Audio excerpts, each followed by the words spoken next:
Olá a todos, bem-vindos a mais um podcast da Arbitrato. Então vocês já sabem, né? Eu sempre começo com triplo C.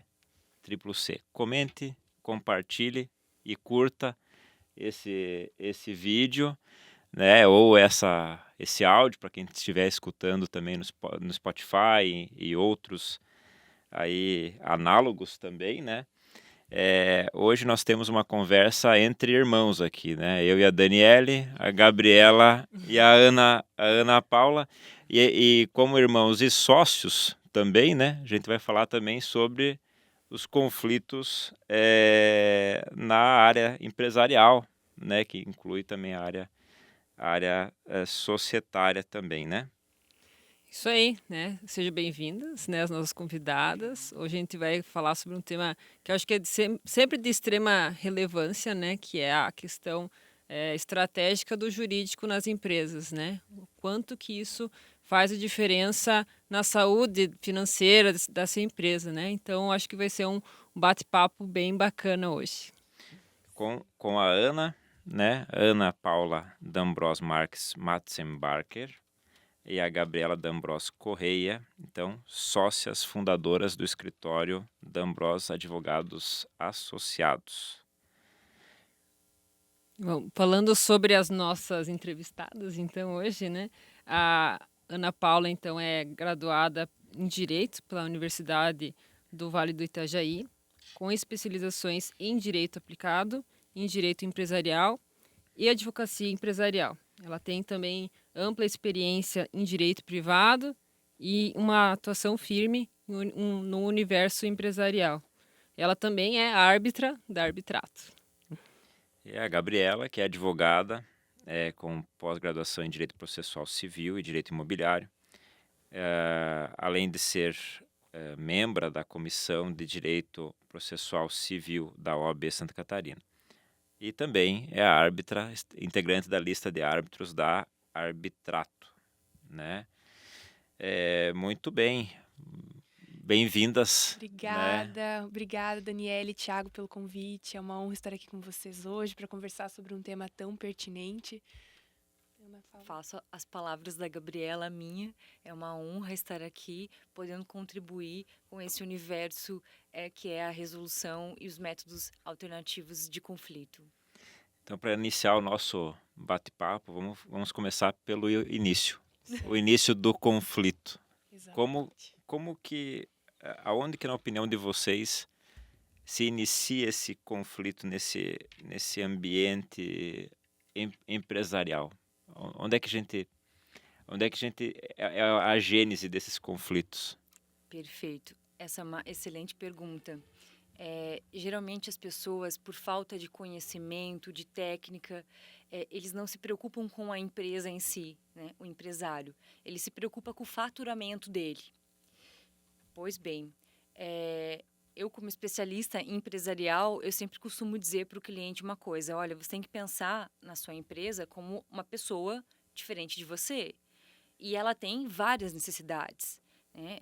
No entanto, eles não têm essa visão e nos procuram, já vêm para o escritório quando um conflito ele já é real, ele já é aparente.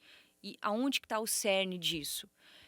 Principalmente numa mal estruturação societária. Às vezes é um cliente, é uma entidade familiar que opera com 5 ou 6, 7 CNPJs, que não tem noção de qual que seria o melhor regime tributário.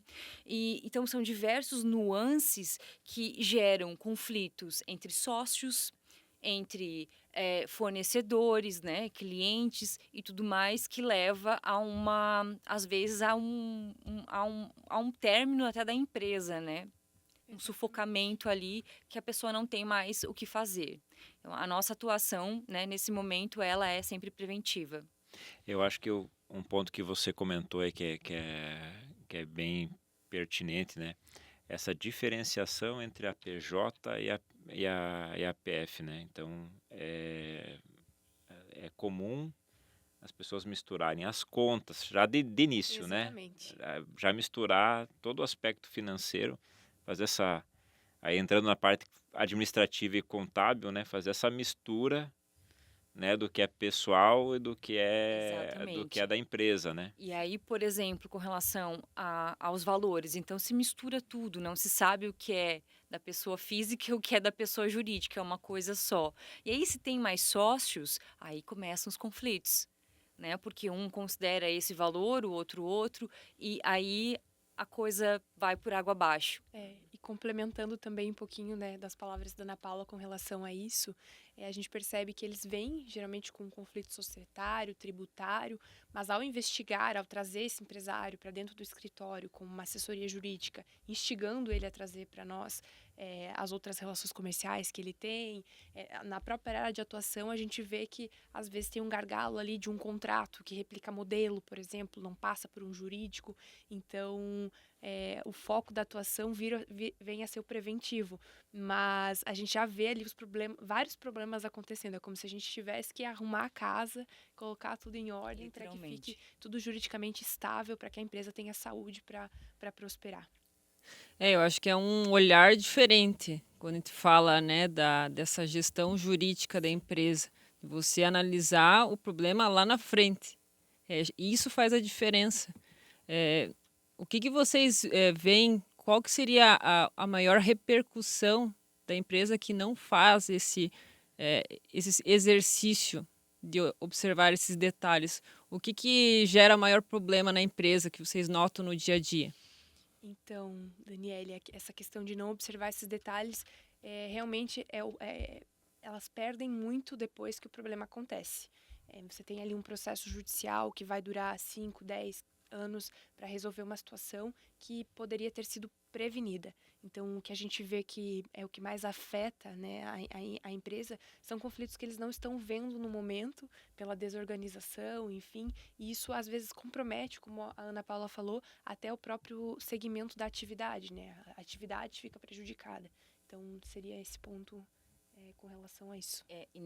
Complementando o que a Gabriela traz, é nesse momento que o empresário se vê diante do problema, que na maioria das vezes ele procura o advogado, só que aí já é tarde demais, porque já de repente tem uma demanda, já está judicializado, e aí quanto tempo ele vai precisar aguardar, né, o quanto que ele vai perder até esse conflito ser solucionado, sendo que era algo que poderia ter sido prevenido, resolvido de outra forma.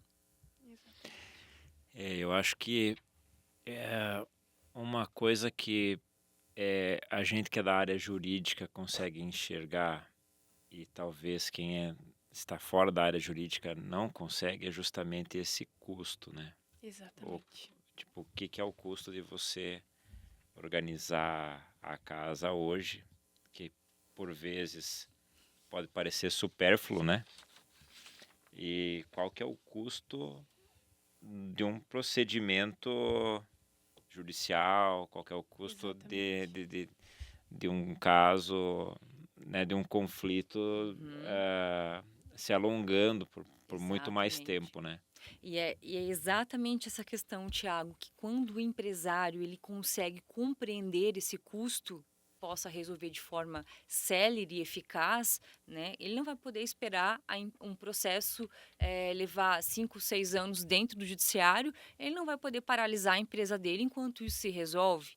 Ele vai estar perdendo tempo, vai estar perdendo dinheiro, e isso, a imagem dele vai estar repercutindo ali. Então, quando ele entende esse custo, aí a coisa fica diferente. Exatamente. Aí a questão da atenção, da prevenção, ela se faz muito presente dentro da empresa. Porque a energia do empresário, a energia da empresa, ela pode ser utilizada para o crescimento e não mais para resolver esses conflitos, porque justamente a ideia é preveni-los, né? Não deixar que eles aconteçam. E quando você fala em prevenção, a gente começa o olhar já nos contratos. Nos contratos que você faz com prestadores de serviço, contratos de trabalho, enfim, né? Como que vocês veem essa análise, até mesmo com relação, vocês falaram sobre os métodos alternativos de resolução de conflitos. Como que vocês notam as estratégias que vocês podem percorrer nesse serviço, nesse olhar do contrato, e como que vocês enxergam essas cláusulas que são utilizadas para esse fim específico. Exatamente, Daniele. Então, o contrato ele sempre tem que estar bem redigido, da forma mais clara possível, para evitar interpretações dúbias ou que isso escoe, né, num conflito. Mas quando o conflito é inevitável, o que nós sempre fazemos com os nossos clientes, né, antes de existir o conflito, voltando um pouco, nós trabalhamos de uma forma educativa. Então, o cliente entra dentro do nosso escritório e o empresário ele não tem a noção do que é a mediação, do que é a arbitragem, dessa questão negocial. Então, a gente vive num cenário que é muito litigante ainda. Então, nós temos que fazer esse trabalho dia a dia no nosso escritório com os nossos clientes de realmente conscientizar que existem outras alternativas para solucionar eventuais litígios que não o Poder Judiciário. Então, quando nós apresentamos para eles a mediação, a arbitragem como uma possibilidade, quando nós estamos redigindo um contrato, vamos fazer o contrato social ou o contrato parasocial entre os sócios, por exemplo, a gente chama eles para conversar. Olha, pessoal, existe a possibilidade da eleição do foro, por exemplo. Nós podemos escolher aqui o foro da comarca onde a empresa está situada, ou podemos escolher um foro de eleição arbitral, colocar uma câmara arbitral ou um árbitro específico, e explicamos para eles a vantagem disso. E é muito curioso porque muitos falam, como é que eu não sabia que isso existia até hoje? Isso é fantástico, isso é muito, muito bom. Então, a gente trabalha realmente nesse caráter educativo, antes do conflito existir, né? E aí, depois que o conflito ele existe, é toda também uma conscientização, né? Quando a gente não, infelizmente, quando o conflito chega para a gente, sem a gente poder trabalhar nessa conscientização prévia, no preventivo, realmente a gente trabalhar ali para que ele olhe para o conflito em si e não para os desafios que permeiam isso. Como que eu vou resolver isso da melhor forma para a minha empresa? Então, é realmente um trabalho bem desafiador, bem né? desafiador Eu diria. mesmo, exatamente. Mas antes, esse caráter educativo que a gente faz, que é um trabalho diferenciado no mercado, quando o cliente vem, como a gente já falou, ele já vem com um problema, porque ele não tem esse conhecimento, essa visão, essa educação. Então, ao mesmo tempo que a gente educa, a gente tem que começar a reestruturar aquela empresa do início. A gente tem que pegar o CNPJ, verificar como estão, refaz todos os contratos sociais, começa o trabalho do início, reestruturando a casa, fazendo contrato parasocial entre os sócios, né, considerando que, olha, já existiu um litígio entre os sócios, o que nós podemos fazer aqui? E às vezes, muitas vezes, os clientes vêm já com os sócios litigando por questões banais, e isso gera atrito, gera perda de capacidade financeira e tudo mais. Então, a gente faz um trabalho de educação, de negociação entre as partes, refaz o contrato social, faz o contrato parasocial e começa, a partir de então, reestruturando, né, a questão também tributária, e aí a coisa vai andando. Ou seja, se surgiu um novo litígio, a partir daquele momento, ele vai ser resolvido por outros métodos que não necessariamente o Poder Judiciário, um processo judicial.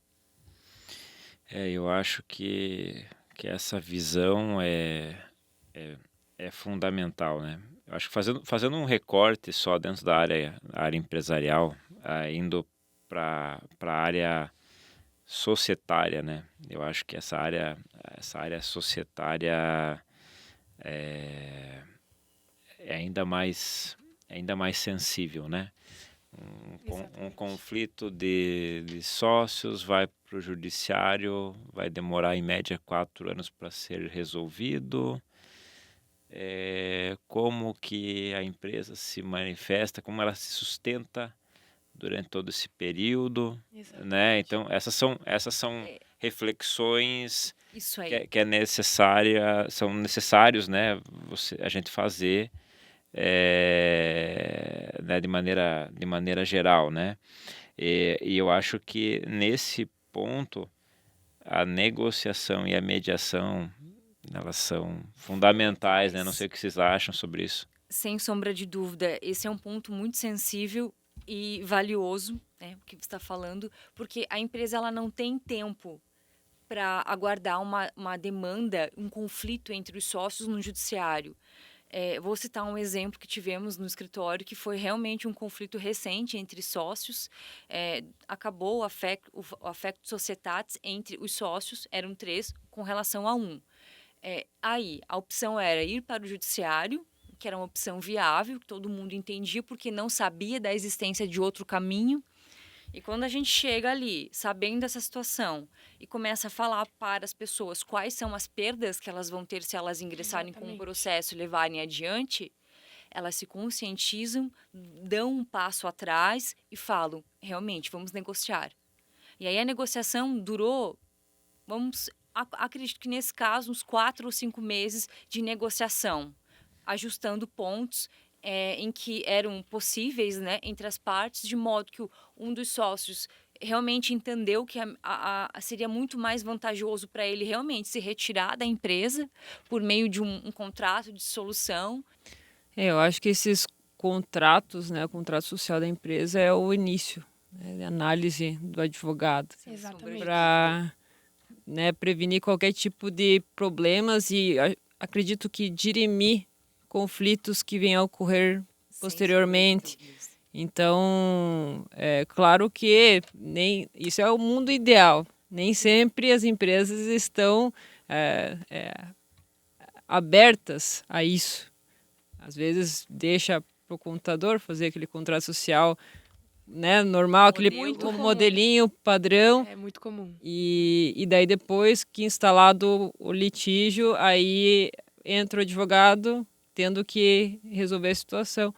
Mas eu acredito que o que vocês falaram anteriormente da atuação de apresentar opções para o cliente, do que pode ser resolvido, de que forma, qual que é o meio para atingir aquele objetivo de melhor forma, que seja menos custoso ou, né, e isso, o custo é relativo. Quando ele fala de custo-benefício, que na não verdade, impacte né? negativamente na empresa, né? E sem falar que quando a gente fala em métodos alternativos de resolução de conflitos, tem a questão do sigilo. Exatamente. Quando a gente fala na parte societária, é algo que também é complicado. Você está colocando um litígio, que é algo interno da empresa, Sim. e estar ali para todo mundo, né? Expondo a terceiros, né? É uma Exatamente. questão muito sensível, né? Que pode comprometer, inclusive, a reputação e as relações comerciais. Então, é muito valioso que isso seja mantido em sigilo, esses conflitos entre os sócios. E principalmente, só pontuando, é interessantíssimo porque as pessoas não têm esse conhecimento. E quando você leva conhecimento na qualidade de advogado naquele momento, pensando, olha, eu estou aqui para proteger a sua empresa, então vamos pensar juntos numa solução, e a gente explica a existência dos métodos alternativos, explica que um dos requisitos é a observância do sigilo, a pessoa fala, como é que eu não sabia isso antes? Exato. Como a Gabriela colocou. E aí, hoje em dia, temos empresas que nós prestamos assessoria jurídica que a gente nem pergunta mais se ela quer colocar uma cláusula no contrato para que o processo, uma resolução de conflitos vá para o judiciário ou uma cláusula arbitral. A gente já coloca cláusula arbitral porque o cliente já entendeu que se houver alguma coisa naquele momento ou dali para frente, ele quer que seja resolvido de uma forma Já vira uma questão rápida, óbvia, né? sigilosa. Sim. E que não vai comprometer a empresa. Isso é muito curioso. Eu, escutando vocês falar, até estou me lembrando de uma situação que está no judiciário hoje, que é uma situação onde, inclusive, está sendo discutido nesse conflito entre os sócios, a marca, o capital intelectual Sim. despendido, os códigos, está sendo discutido tudo isso. Sim. Então, veja, está lavando a roupa suja, Coloca em xeque a empresa. coloca Público, né? em público. Então, se Exatamente. existir alguma proteção, você buscou uma proteção para a marca, você está expondo Exatamente. tudo, né? É muito inteligente. Literalmente jogando no lixo, É né? muito inteligente o sócio, o empresário entender que a roupa suja deve ser lavada dentro de casa e que existem maneiras alternativas ao Poder Judiciário para se fazer isso. Porque não está legal dentro de casa, quem está lá fora, o cliente, a sociedade não precisa saber o que está acontecendo, né? Porque se tem maneiras para você resolver aquele conflito de maneira ágil e rápida, não vai impactar nem dentro da empresa, nem fora da empresa. E eu acho que é essa falta de consciência que a sociedade, né, os empresários, o direito societário precisa ter em mente. E dentro dessa área empresarial, não vamos sair do societário e ficar no empresarial mais geral. Dentro dessa área, como vocês verificam essa parte estratégica? O que pode ir para mediação? O que pode ir para arbitragem? O que pode ser med-arb, aí, de repente, uma mediação Seguida de uma seguida de arbitragem. uma arbitragem, né? Então, Tiago, isso, na verdade, depende do conflito, né? Então, geralmente, nós colocamos, então, nas questões que vêm para o escritório, colocamos a cláusula arbitral para que surja eventual litígio e para uma arbitragem, mas quando o conflito ele já vem instaurado, quando ele vem para nós instaurado, para a gente propor os métodos alternativos, principalmente a mediação, que a gente acredita muito na área do direito empresarial, qualquer área que seja, né, uma técnica maravilhosa para a resolução de conflitos. A gente sempre, com os nossos clientes, a gente atua de uma maneira educativa, conforme já mencionado anteriormente, em tirar os olhos dele do litígio, digamos assim, eu quero processar a pessoa porque ela fez isso para mim, e olhar para o problema a ser resolvido. Então, nós temos um problema de uma inadimplência, você quer receber o valor, né? O impacto, qual o impacto que você quer com a solução desse litígio? É resolver aquilo. Então, a gente tenta trazer a lente dele, do empresário, para o conflito em si. Tendo isso resolvido, explicamos, então, os métodos quando são clientes novos. Olha, nós temos a possibilidade de ter a mediação. A mediação é um terceiro imparcial que vai mediar o conflito para a gente tentar chegar numa resolução e depois também futuramente evoluir para uma arbitragem, caso seja necessário. Depois que o nosso cliente aceita isso, nós temos um grande desafio que parte da outra parte aceitar também, né? Isso acredito que seja o maior desafio que nós encontramos hoje em dia. E principalmente, porque nós não conseguimos às vezes chegar na outra parte para tratar e questionar. A outra parte ela vem acompanhada de um jurídico. Então, esse perfil do advogado colaborativo, que traz os métodos alternativos e que quer resolver o problema do cliente e não ter mais processos, eu até na época da faculdade estagiei no escritório em que o advogado ele gostava de dizer que ele tinha 3.000 processos ativos. E aquilo era motivo de orgulho para ele. Hoje, para nós, isso na verdade é um objetivo... Não é a nossa realidade. Nós não queremos processos. Claro, eventualmente eles são necessários. Nós não somos um escritório não litigante no Poder Judiciário, porque tem momentos em que é absurdamente necessário e não tem como evitar por questões passadas que já foram implementadas. Mas o nosso perfil e o perfil do advogado colaborativo na nova geração, que a gente acredita que vem com essa conscientização, é realmente olhar para resolver o problema do cliente. Porque atendendo à resolução do problema, a gente pode evoluir para as outras áreas da empresa, para tratar da saúde jurídica e não ficar com a energia toda naquele processo que vai se arrastar 5, 10 anos e no fim ninguém vai ser feliz, né? Acaba desse ponto. E como é importante a gente estar conversando sobre isso aqui hoje. Quantas pessoas que estão ouvindo, nos vendo no YouTube, que por vezes estão ainda no modus operandi Litígio. tradicional, digamos assim, do Poder Judiciário e não visualizando o universo que nós temos. Exatamente. Né? As ferramentas que a gente pode, o advogado tem na mão para poder resolver aquela situação. Eu acho que esse é o grande diferencial hoje do profissional. Exatamente. Que ele analisa aquela situação numa perspectiva que, como o Thiago falou anteriormente, verificar que situações que se adequam melhor àquela situação. Eu acho que isso é o fundamental. Vocês estão fazendo, ao meu ver, o trabalho que deveria ser feito por todos os colegas. de ver aquela situação não como uma forma de litigar. Exato. E, infelizmente, ainda temos muitos Exatamente. advogados que trabalham dessa forma. Infelizmente, a gente encontra muita resistência do outro lado. Então, infelizmente, a questão ela vai ter que ir para o Poder Judiciário, porque quando nós acionamos, então, o advogado da outra parte, nós verificamos essa resistência. Não, doutora, não vamos negociar, porque a cultura é que a pessoa que ela pensa que ela vai fazer um acordo, que ela está perdendo alguma coisa. Então, ela nunca olha para o que ela está ganhando de tempo, a questão do custo-benefício de se resolver numa mediação, numa arbitragem. Então, e o advogado é muitas vezes o gestor do caos. É ele que vai dizer, Essa não. frase é minha. Eu acho que roubou a palestra da Ana de ontem. E vou complementar. Fui inspirada por ela. De fato, o advogado tem que entender que ele tem que deixar de ser o agente que causa o caos. O advogado do passado, o litigante, tem que ficar no passado.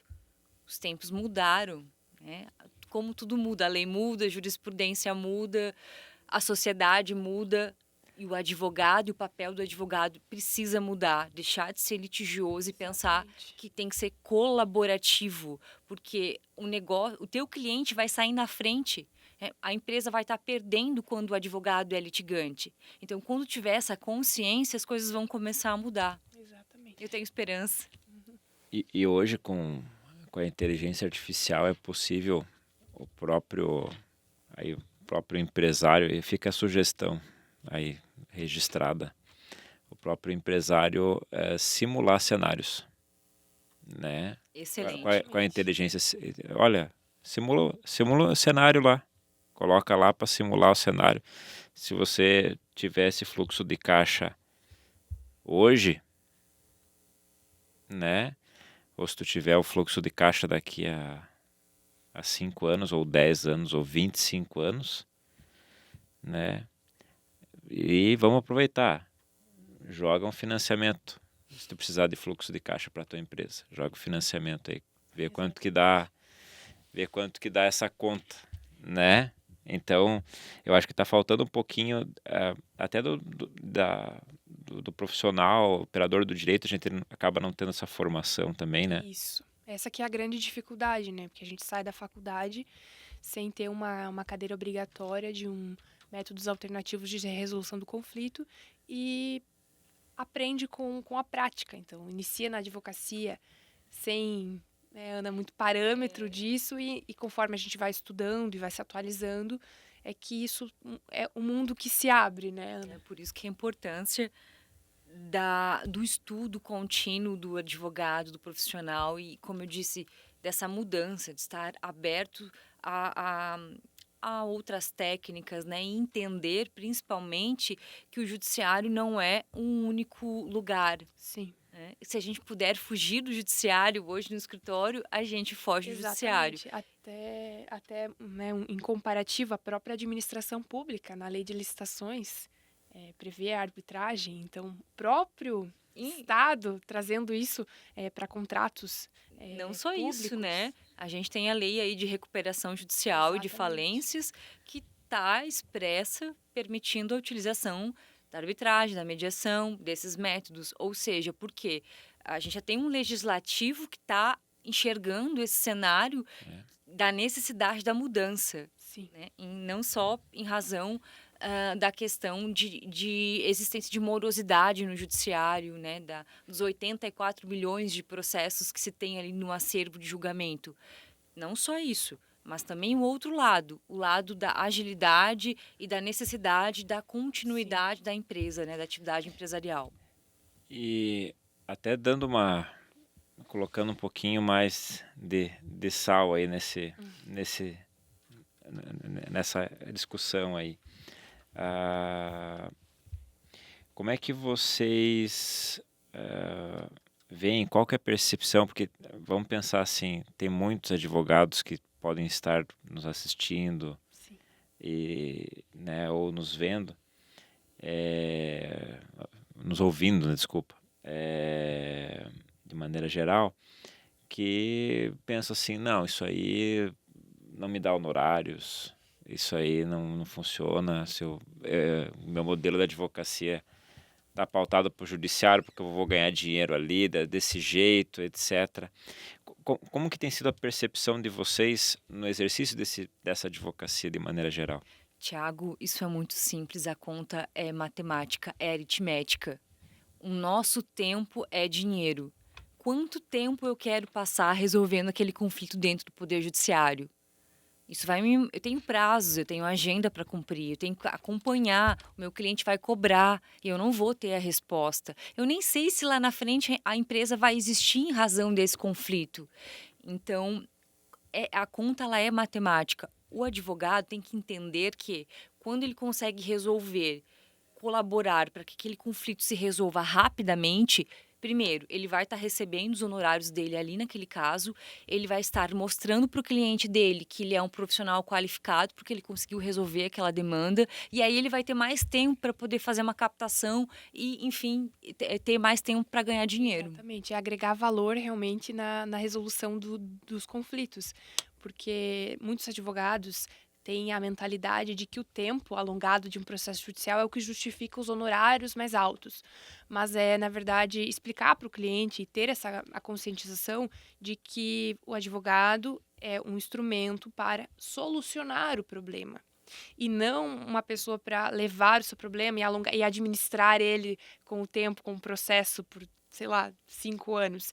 Então, acho que a postura dos profissionais junto aos clientes para mostrar, olha, o meu trabalho tem valor porque eu resolvi para você o seu problema e não porque eu estou com o seu processo e vou ficar 5 anos ali administrando ele. Então, acho que é bem essa questão mesmo de você agregar valor àquilo que está sendo de fato, que na verdade o cliente, ele, quando procura um profissional advogado, ele procura para resolver o problema. Ele só quer isso, Exato. é a resolução do problema. E aí, muitas vezes, o próprio advogado torna aquela questão que era pequena ainda maior, né? Tem particularidades de conflitos, eu diria. Vocês falaram antes de empresas familiares. Sim. E é uma questão que gera existe digamos, atinge a esfera da família quando vem problema da empresa. Isso é uma questão que é muito delicada e que tem que ser vista de uma forma diferente. Como que vocês observam esses problemas nessas empresas e de que forma que vocês veem que seria a melhor solução para certos casos?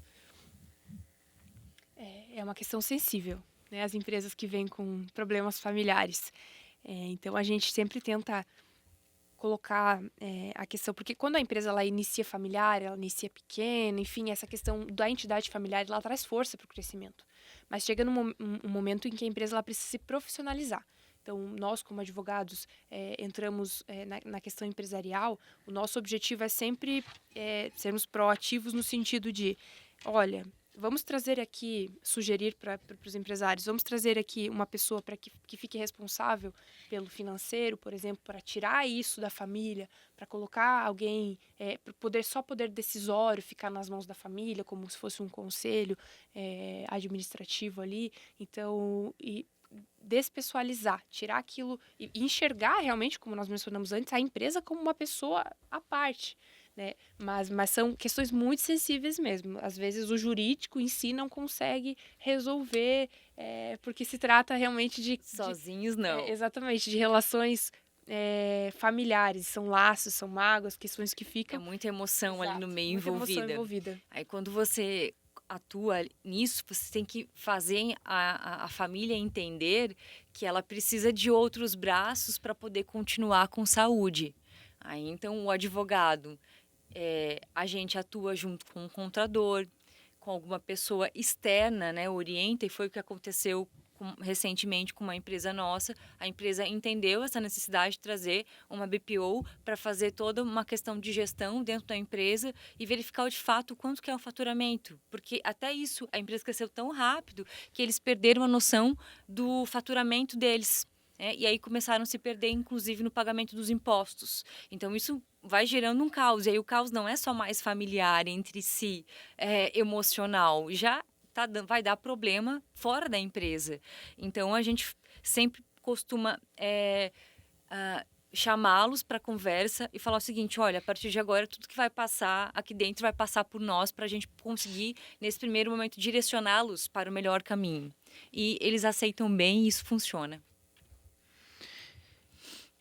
E pensando um pouquinho, você colocou agora essa inserção, né? E até fazendo um paralelo aí com o mundo da mediação, da arbitragem, né? Tem a figura do perito, do expert witness, tem o comediador, por exemplo, que é a parte técnica, né? Ali auxiliando Sim. o advogado. Isso também é uma quebra de paradigma. O advogado admitir que Que precisa de um que auxílio. precisa de um auxílio também, né? Exatamente. Eu acho que é nesse momento que você faz a diferença na empresa. Porque sozinho você não consegue. Você precisa estar do lado da pessoa que entende dos números da empresa para que você possa ter o conhecimento total daquilo para fazer um bom trabalho. Porque se me passarem informações picadas ou informações faltantes, eu não vou conseguir fazer o meu trabalho correto. E é o meu nome que está ali, né? E é o nome da empresa também. E a mediação, ela vem muito nessa questão familiar, né? Ela é muito importante, porque às vezes não é uma questão propriamente relacionada à empresa, é uma questão pessoal, em que uma mediação consegue colocar todas as questões e ser bem produtiva nesse sentido. E como a gente já falou anteriormente, deixar as coisas mais claras possíveis, qual a função de cada um, qual o objetivo de cada um dentro da empresa, e não ter aquele papel do advogado engessado, que vai só receber as demandas diárias de contratos, enfim, mas o advogado que vai para a empresa e provoca ela a melhorar em todos os aspectos societários, comerciais, todas né, nas relações que permeiam ali aquela pessoa jurídica. E nessa questão de ser colaborador, advogado com perfil colaborador, quando a gente enxerga o problema na empresa, a gente senta com todos os sócios e deixa às claras qual é o problema e como tem que ser resolvido. Olha, a gente verificou esse problema aqui. Como é que nós vamos fazer, cada um de vocês, no papel de vocês, para consertar? Porque a consequência disso vai ser gravosa. Aí a gente consegue prevenir, resolver e mediar e negociar naquele momento. Eu estou lembrando também de uma outra situação que também está no judiciário, onde é uma holding familiar, né? E aparentemente o patrimônio está ali, né? O patrimônio está ali. Não, veja, a casa continua ali, tá tudo ali, né? Mas o que eventualmente também a falta da resolução deixa as pessoas de ver é o custo de oportunidade, né? Exatamente. Assim, beleza, tá ali, mas eu não posso mexer, né? Então, se tiver uma oportunidade de eu transformar meu patrimônio numa coisa melhor, eu não posso utilizar, né? Exatamente. É aí que se perde num conflito judicial a questão do tempo, né? O tempo, hoje em dia, ele é muito valioso. Exatamente. Uma empresa, enfim. Então, perder esse tempo num processo judicial, enquanto se tem a arbitragem, que tem técnicos, árbitros que são especialistas na questão, que vão resolvê-la da melhor forma possível de acordo com a legislação. E num tempo razoável e muito curto, né? Exatamente, num tempo muito curto. Realmente... É uma saída estratégica. E o que é paradoxal é que, eventualmente, esse cara, o perfil de investimento dele ele quer liquidez diária, se ele quer investir lá na empresa de investimentos ali. Ele quer liquidez diária, ele não... CDB para 5 anos aqui, não, 5 anos é muito tempo. Exatamente. Mas daí ele assume o risco de imobilizar o patrimônio dele. Ele é conservador em total, outra... Num ponto e... Total na outra ponta. Daí, né? Exatamente. Não está fazendo as contas direito, porque com certeza está perdendo dinheiro. Né? Sim. Mas é é interessante a gente refletir Com sobre certeza. esse certeza. assunto aí. E pensando assim um pouquinho nas habilidades, né? Eh, Como que vocês têm visto ser desafiado pessoalmente, profissionalmente, para adquirir habilidades para conduzir esses procedimentos, como que tem sido esse desafio para vocês? Como diz a Gabriela, proatividade. O advogado tem que ser muito proativo. A gente precisa estar, ainda que não internamente atuando na empresa, né? A gente já tem o nosso escritório, atua de fora, a gente está sempre olhando para a empresa e tentando fazer um gerenciamento de tudo que está acontecendo ali. Ou seja, a empresa e o escritório, eles têm que entender, né? Eu já me coloco dentro da empresa, aonde que ela quer chegar. Qual que é o objetivo dela e o que a gente precisa fazer para que isso aconteça. Então, dessa forma, a gente monta um plano estratégico, verifica quais são as fragilidades da empresa naquele momento e já começa ajustando todas as questões que não estão bem organizadas para evitar o conflito e se vier a existir, evidentemente, utilizar não o judiciário, mas, por exemplo, a arbitragem, que a demanda, a questão vai ser resolvida em 60 dias, 45 dias, e de uma maneira que isso não impacte na empresa, na atividade empresarial. Exatamente. E também a questão de sempre manter-se atualizado, né? Eu acho que Perfeitamente. o desafio diário do advogado, na verdade, é acompanhar a questão da mudança de legislação, mudanças de entendimentos. Então, além de você ter que ter esse perfil proativo para com o cliente, de pedir para que todas as negociações, todos os contratos passem para o jurídico e todas as decisões estratégicas que envolvam algum conteúdo jurídico sensível passem pelo escritório, você também estar com isso tudo alinhado à legislação.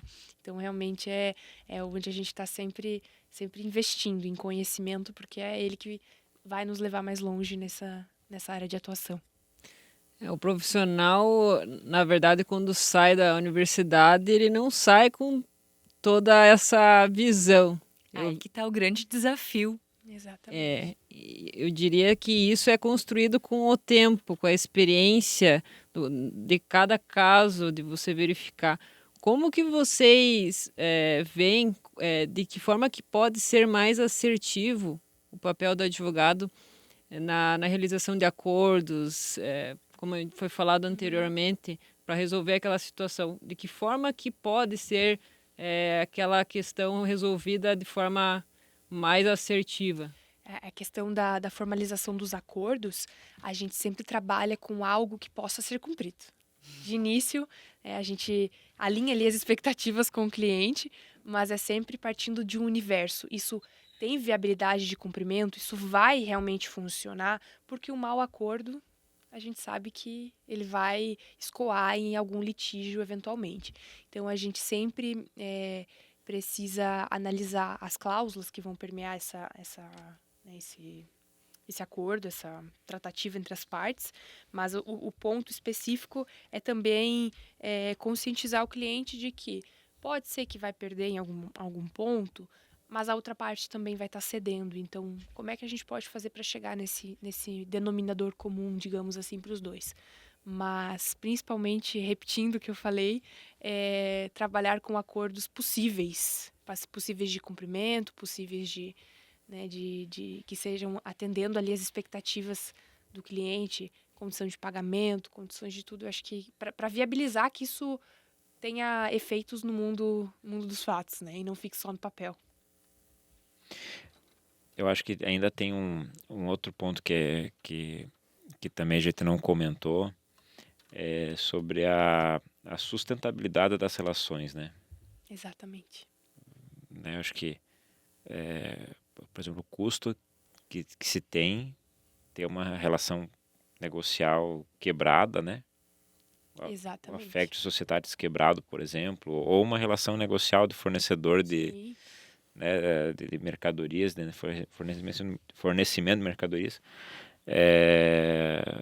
né, você tem uma relação negocial que tá quebrada ali quebra uma cadeia de negócios, né? Isso, e esse é o principal ponto que as empresas, que o empresário tem que entender. Ele não tem tempo, ele não pode ter esse tempo a perder com resolução de litígios de nenhuma forma. Tem que ter, evidentemente, uma equipe jurídica que tenha esse olhar, essa visão estratégica e que evite esses conflitos, né? E ele tem que entender, o empresário, então, que ele tem um negócio a gerir.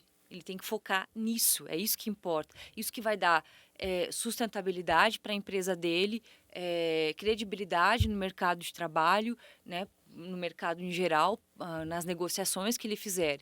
Então, ele não pode dar o luxo de perder esse tempo com demandas. E as relações comerciais, quando preservadas, né, ainda que elas permitem que a empresa siga sua atividade de uma maneira como costumeiramente era feito.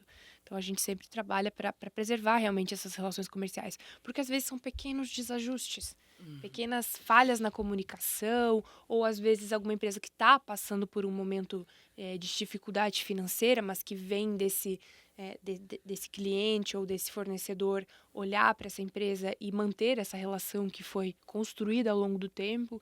Então, realmente, a questão da sustentabilidade das relações, né, é uma balança, é um ganha-ganha. Todo mundo vai permanecer ali, né, nessa relação. Então, o acordo também, ele vem a manejar e possibilitar que isso continue se perpetuando ao longo do tempo.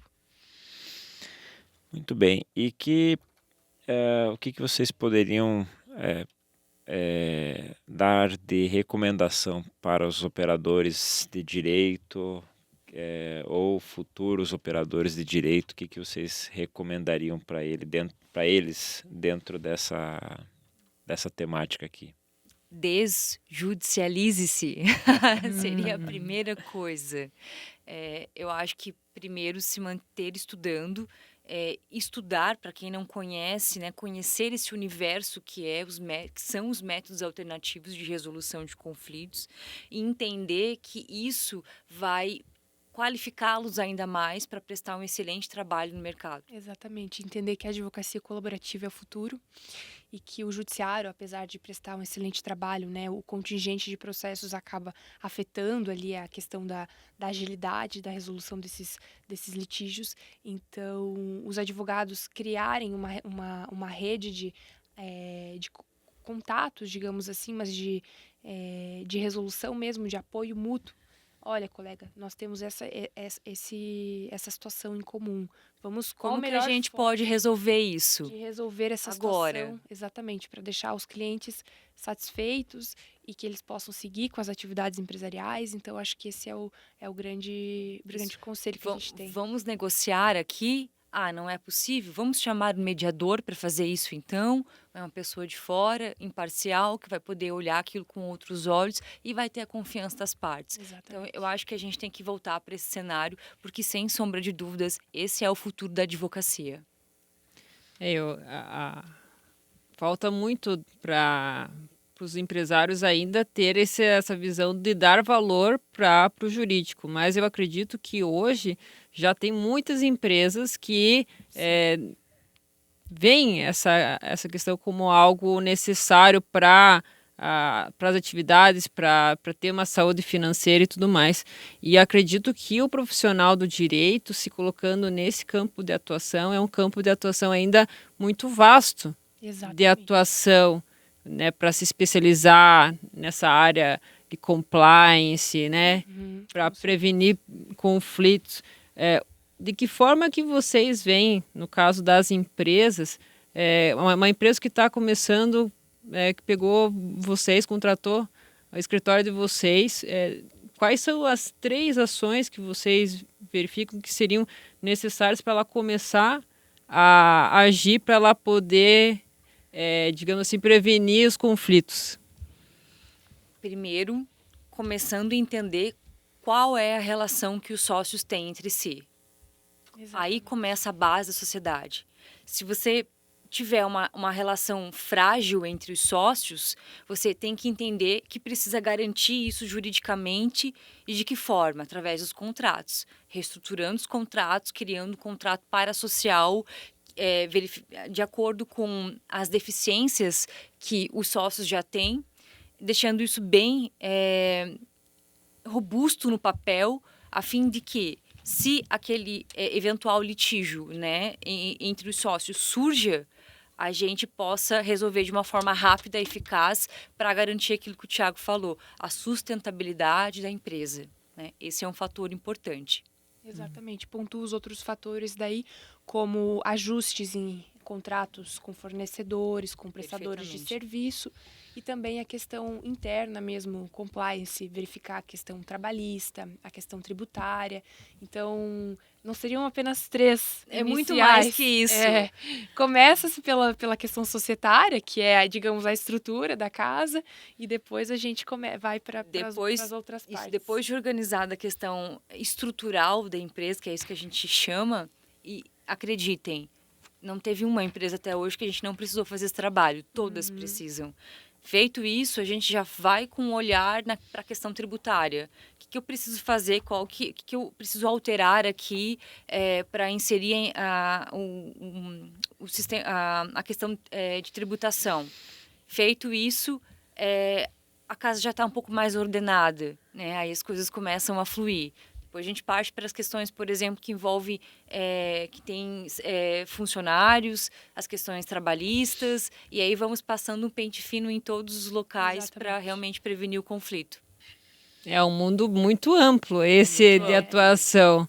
Você pode se focar em um ponto específico que já vai ter bastante coisa, né? Exatamente. Então, isso é bem interessante. Eu acho que o futuro é, de fato, esse. A gente tem que ter essa visão, tanto o advogado quanto as empresas. Eu acho que isso é fundamental. Isso é estratégico. Estratégico. Acho que é o ponto-chave que a gente chegou nessa conversa, né? Que o quão importante é a gente, como operadores de direito, e também os empresários, ter essa visão de como a empresa pode ser sustentável com esse auxílio do jurídico. Exatamente, aí juntando as duas coisas que vocês falaram. Se tiver estratégia no desenvolvimento da empresa, porque a empresa precisa desse auxílio do jurídico, ela vai ter a sustentabilidade, ela vai conseguir, essa pessoa jurídica vai conseguir se manter no trabalho cada vez com mais força. Eu acho que é isso que o sócio, que o empreendedor quer, e ele precisa entender. Sim, e o advogado também, que pretende seguir nessa área, é estruturar o escritório, ter as áreas muito bem definidas de atuação de cada um dos advogados, ter uma equipe para auxiliar, porque realmente é um trabalho muito vasto, então a gente precisa de muitas mãos que trabalhem e que tenham um conhecimento em cada área específica para que esse trabalho seja, de fato, o melhor que a gente pode entregar para o cliente. Perfeito. Ana, Gabriela, agradecemos aí a visita, né? Agradecemos aí nosso bate-papo e que a gente possa repetir outras vezes também, né? Com certeza. E para nossos ouvintes, né? Ou quem está nos escutando também, olha, hoje está complicado. Vocês não me Sexta-feira, né? Não, na verdade, isso aí é gente que está cuidando de criança à noite, né? E aí fica nessa. Mas quem está nos escutando ou nos assistindo, então, fica a dica do Triplo C, então, comentar, curtir, compartilhar esse conteúdo também. E visitar nosso site, conhecer um pouco mais o trabalho da Arbitrato, né, na mediação, na negociação e na resolução de conflitos na arbitragem online, todos online, tá? Então até a próxima.